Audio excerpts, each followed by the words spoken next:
All right, guys, we're now back. We are going to now go into creating this SSL certificate for our QNAP websites, for our websites we're hosting on the server. You don't need to have watched the previous video in order for any of this stuff to work. And in fact, you don't even need to be using the QNAP server at all, right? This should work for most, if not anybody that's hosting a website on on whatever equipment they have at home, or even on other domains that may or may not have the whatever SSL thing kind of baked into their platform. So just follow along and we'll be able to generate some certs for our local website. So this website is hosted, for those of you that were following the last video, you already know, but for those who don't, right? So this website is hosted on our QNAP server. So now what we're going to do is we're going to generate SSL certs so that we can make our site secure and get all this. So what I'm going to do now is I don't need the other stuff here. So let me close all the tabs to my right. All right, so the application you guys are going to use, which is free, right, is called Let's Encrypt. All right, Let's Encrypt is a free service here that will create your SSL certificate for your website. Free. The setup though is a bit finicky, right? It's not necessarily something, you just do a couple of clicks, right? And you got your cert. So it's going to be somewhat involved. So Let's Encrypt is it's going to be the authority that's giving us a certificate. The actual application though is going to be called Certbot. So we're going to go ahead and go to Certbot. And this is where for those of you that might actually be using like certain platforms and stuff, you might find out that there might be some easier ways to go about generate the certificate. This is for my people that are hosting this like locally, and you're not really using any of these things that might have like some stuff built into them. All right, so we're just going to leave this as software and as system, and we are going to go ahead and we're going to grab the application. So what I'm going to do is we're just going to do a web hosting product, and I'm going to just say Windows, and come on, here we go, right? And what I'm going to do is we're going to grab this latest version of Certbot. So go ahead, download it, install it, right? And then once you have it installed, you're going to then actually just open up your command prompt. So I already have it installed. So let me just go ahead and open up the command prompt here. And I have two screens here, so it just pops up on my other one. All right. And so now what I'm going to do is, right, if you want to make sure that this actually did install and is actually work properly, if you just hit certbot --help, right, the stuff should come out, boom, right? Okay, so all this came up, so that means that we know Certbot is installed and it is good to go. All right, now here we go. All right, so now one thing that I want you guys to know off the bat is Certbot puts a lot of the certain stuff at the root directory of your Windows hard drive, specifically in the Certbot folder. So you see here I'm in my C partition, right, basic standard for Windows, go into Certbot, and then here's where it's going to store a lot of this information in, which we're going to get to a little bit later. And it's going to be important because there's going to be something specific that you're going to need to grab out of this. You cannot, I'm gonna say again, there is actually there's going to be a certificate that you need out of this folder that you cannot just point like a particular like web application or something to it to grab the file. You have to copy it out of this folder first into some anywhere. It just can't be in here, and then you'll be able to actually properly upload that cert file to wherever. So let me go ahead and move this out the way first real quick, and let's get back to the Certbot now. So let's go down here. All right, so now the very first thing we're going to do before we even dig into the Certbot is that we have to prep our QNAP server. Now this is going to be QNAP specific. Again, if you're not using QNAP, you can skip this to the next section where we actually then dig into the actual Certbot commands. But for my people using QNAP server, now here's where it becomes such a massive pain. All right, so Certbot does not allow port forwarding Meaning, if you do what I do, where you change the default port numbers, you don't use the default 443 or 80 port for your web server, right? Then this is not going to work at all no matter what you do. There is no getting around it. You have to change your thing to the default port. Now, the thing is with QNAP specifically, QNAP's admin stuff defaults you to managing your QNAP server in 80 and 443, right? I already changed it, but this is the very first thing you need to change in order for it to work. So if you go to System General Settings and change your system port from 80 and 443 to something else, that's going to free your ports up for your web server. But let me warn you, very, very important that you need to understand this, right? The moment you change this, it's probably going to kick you out. And if there's something misconfigured, you might not be able to get back into your server, the admin page, right? So this is what you need to do. First and foremost, make sure that the force secure connection thing is unchecked, okay? Because if this is checked and you screw around with this, then this is going to mess you up. And then it's going to be a hassle for you to try to figure it out. But when you change these ports, right, and you realize that you can't get back into it anymore, just remember the IP address for your QNAP server that you're using to access it, which means I just, because I gave it a specific host name, that's the reason that's there, but this is your IP address, and you want to do colon, and then the port number that you're setting in either of these two sections. You need to remember these. Do not set it to something that you're not going to remember, all right? Otherwise, you're just, if you want to sit there and try every single number combination it could be starting at 80 until you eventually get in, then by all means. But this will save you a tremendous amount of time if you change these ports and you change them to something that you can always remember, which means I have 444, just one number above 443 and then 880. All right, and like I said, this is all just for demonstration purposes. Yeah, I usually change. I use different numbers for these for the most part. So once you have these changed again, right, you go ahead and you can go to application. Sign back in because this is going to kick you out. Sign back in, get to the web server section, and then you should now be able to use port 80. And I'm gonna go ahead and change this port 443 on the QNAP server. Now, here's the thing. When you change this, right, you then need to now go into your router, whether that's OpenWrt or whatever other router you're using. If it's your ISP router, which would be a little bit easier to mess with, you're going to go to where the port forwarding configurations are, which for OpenWrt we know is network firewall port forwards.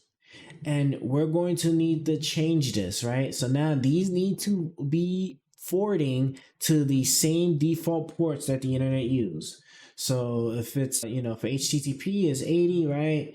For HTTPS, we know it's 443. And again, this is mandatory. You're not getting around this. If you don't, if you don't do this, then it's just not going to work. Just period. All right. All right, cool. So now that's like that. And we'll know that it works if I go like this because I didn't change the actual ports for the specific websites. That's not necessary. You don't need to do it. And then boom, right? See, it actually took me to the root directory of my server, because this is what I have at the root index file for the web folder on QNAP. So there we go. So we know that everything is working just exactly as expected, right? So again, port forwarding needs to be to the actual default ports of the internet. So 80 to 80 on your QNAP server, 443 for HTTPS, to 443 on the QNAP server, right?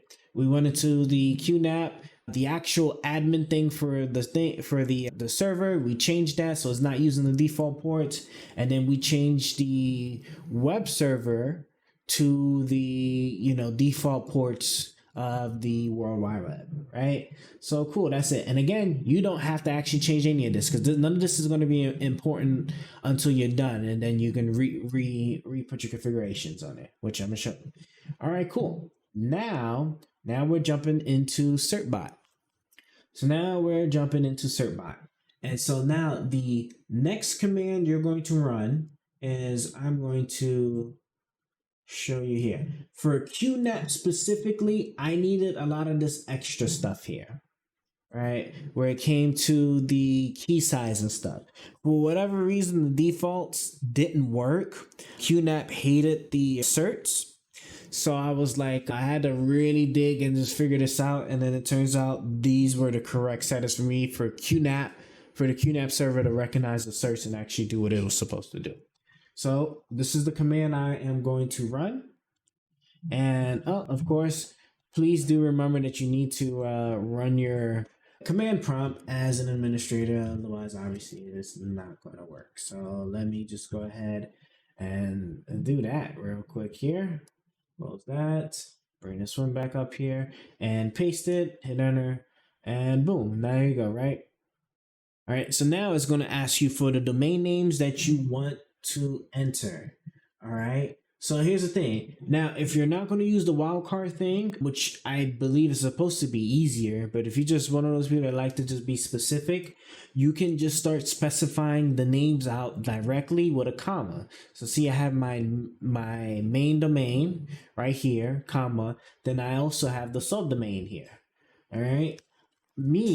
What I am going to do is, and I've never done it before, so this is going to be cool, is this should be the command for the wildcard domain. So what this does is, by doing the star dot before your main domain, this should automatically cover any and all website subdomains underneath your main domain.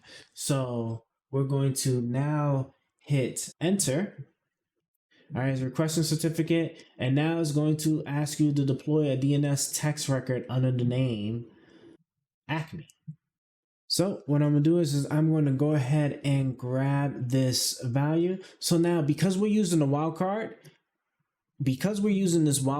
right, we need to do a DNS text record. If you wasn't doing a wildcard and you was specifying out the domain names, then you would actually create a text file in the folder of your website in order to actually pass this. But like I said, this should be easier. So we're going to try this, and then afterwards I will show you guys what to do for if you're specifying out the domain names. So we're going to go ahead now and navigate to our domain register, which, like I said, you guys were using Google here before they gave up that. Go ahead, click on the domain, go on DNS. All right, and now I am going to create a new record, and I am going to create the text. This is going to be the text file. I am going to put this here, and let's see what else it said. It said you needed to look at this part here. See Acme, the underscore Acme challenge. We're going to highlight that, right click it in order to copy. And that's what we're going to need to post here, right? So that way, when you follow this URL.com, right? That URL, that's your domain name.com. The text it should contain that. So now we'll go ahead and save it. All right, the record is saved. And so now we'll give that a second or two, and we're going to go ahead and try it. Now it says here that you can try to use this just to see if it worked. So it says look for one or more bolded lines below with the line answer. So let's go ahead and let's copy that. Right click, paste and go. And there we go. See, like I said, with Google Domains, it does a really good job making sure this stuff populates. But don't be surprised if it doesn't show up immediately. All right, so it's there. I'm going to go ahead and hit enter. All right, and there we go. It created the certs. Now, if this is your very first time, you're actually going to get more than just these two files here. It's going to be a couple others, and that's going to be important. And I'm going to tell you why when we get to the QNAP part. So we were able to get the certs using the wildcard, right, which require us to do the DNS settings. So now what we're going to do is you're going to jump back on your QNAP server. I just was trying to restore some things back to how I had it. Yeah, probably need that too, right? But I'll fix all that later. All right, let's go ahead and jump back into the QNAP server, right? We're going to go ahead and go to security. And then as you see here, right, you don't really need to mess with the custom root thing. I was like messing around with that. And the way I'm going to be able to tell is if we go to the website. So let me actually just bring the website back up real quick. All right. Say credit card benefits. Right, that should serve me this, right? And it says it's not secure. But if I was to go like here, because my old stuff should be ps:// there we go. See, there go the lock, because like I did have a cert on this one before. And so now if I try this one, as you see, not secure, right? So this will be how we'll know if it works, because after we upload this, if this changes, then we know we got it. So go in here. What you're going to do is you're going to hit replace certificate, and you're going to import the certificate. All right, now here it is. You're going to get the certificate and the private key. Now for QNAP specifically, when you try these two, it might still it might not still work unless you also include the intermediate certificate. Another thing too is that if you was using the default Certbot's commands instead of what I showed you with the RSA stuff, with the RSA extra stuff added to it, then the key, another strange good thing is that it's going to complain that the private key is not the right key. So if you ran those commands like I had showed you guys, this should all work without issue, and we're going to need to include the intermediate certificate in order for it to work. So now let's actually go ahead and jump back to our computer here, and you're going to go to your hard drive. You're going to go to where Certbot has the certificates. Now here's where it gets a little spicy here. Which one is it? It's definitely not that one. I think it was the archive. Look for the ones created in October. It looked like it was this one. Okay, so these are the ones that were created today. All right, so as you see here, I get these 4 files. Now, just so again, so I can kind of show you guys what I was talking about, right? So you're going to grab Cert1 as a certificate, right? Private key for the private key. And kind of remember what I told you guys before.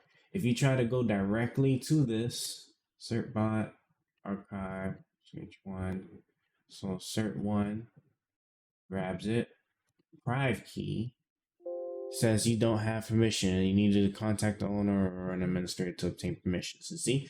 So the way we're just going to circumvent that is we're just simply going to just copy this stuff out. So I'm going to just hit my downloads folder real quick. Just click here and just put it in this folder real quick. And yes, right, because I am not rocking an administrator account. Now, if you have an admin account, which for Windows users, you shouldn't be using your admin account for regular use anyway. But you know, if you are, you probably won't have that issue. But for those that are not using the admin account, right, you'll just copy the file, admin password, right, to get past the security check. And now when we try to load this private key, go back into that folder, private key. Boom, right? It works fine. Now for the intermediate certificate, right? And then full chain. Cool. Hit apply. Now let me go ahead and refresh this. And there we go. As you can see, it's just because it's just not loading up. But you see, we get the SSL lock now. And it is nice and fully secured. I think this is, there we go. I was wondering why I was doing that. But so there we go. Now, with that being said, guys, you have just created the SSL certs for your website on your QNAP server. Like I said, I think the easiest way to go about it with Certbot is to just use your domain. I'm going to just show you guys those commands one last time, just because I really want to make sure you guys understand that. Oh, here it is right here. Okay, so all right, remember this is the command, unless it's going to be in the description, right? It's that certbot cert only. Dry run is only going to be for you to test it out first, right? So you should do this to test it out first, and then if it says it's good, then do it again with dry run off, and then they'll actually generate the certificates for real. The reason why you do the dry run because I probably didn't explain it before. And I believe when I was actually showing you guys, I didn't even bother doing a dry run, which is bad. You definitely should use dry run, but you use the dry run so that way you're able to actually test it and make sure it works, so that Certbot doesn't just lock you out for too many failed attempts, because it'll only let you fail it 5 times before it locks you out for about an hour. And as far as actual certificates go, you're only able to generate 5 a week, I believe. I've never hit that before, but that's what I recall reading. So it's that, you know, manual is just doing it manual. So keep that in mind, that if you have only one domain, now this is important, if you're only doing it for one domain or doing it for specific domains, it's going to ask you to put a file in the directory. You can do that and it should work. But kind of like when I was trying to show you guys earlier, I just gave up because for whatever reason, my configuration is not allowing me to do that right now. So the way you can get around this, even if you only have one domain to show, is to still go ahead and add the subdomain wildcard. So kind of like what I had did before, where like once it asks you for the domain, so let me just go ahead and enter here, right? Once it asks you for the domain, let's say if all I had as far as my websites go was just this domain, then that's fine. Just go ahead and hit, you know, add that comma and then do a wild subdomain here, like so. And this will still force it to use the DNS authentication method, where you can go into your domain registrar to add the little text file information to it. There is a specific command that I just don't know right now that actually is another flag for you to get Certbot to do the DNS domain authentication. I just didn't know what it was, and this was just a little bit easier for me. So plus, by doing it this way, now any website you make, any new subdomains you have, will automatically have SSL certification in them. It will not, you won't have to generate a new certificate whenever you make a new domain name. All right. So the wildcard identifier is just better. It really is. It's just significantly better. So we got the lock on our websites, and so we are now secured and able to continue building further. So with that said, just don't forget to just put the ports back to how you originally had them. So for me, right, I had, you know, I changed all of the ports to 8443 on the website in order to actually get the certification thing going. But another thing that you're actually able to do is just screw it. Just uncheck the enable virtual host. You might have to apply it twice for it to actually take hold. And what this will do is that all your URLs are automatically going to forward to the same root directory of the QNAP server. And so that'll actually save you a significant amount of time regarding the manual file placements. If you was actually going to sit there and do the, if you was going to actually sit there and do the manual file challenge, that way you won't have to actually put them in each folder. You can just literally just put it in the web folder's root domain, because all those domain names that you registered are going to actually just go straight to the web server at its root instead of the actual virtual host that you set up. So it's significantly easier. Again, and that's if you can get the file method to work. But that's it for the tip stuff. So I'll go ahead and kill the video. Thank you again, guys, for watching. And like I said, if you need any additional help or any information to pass along, just throw it in the comment section. Later.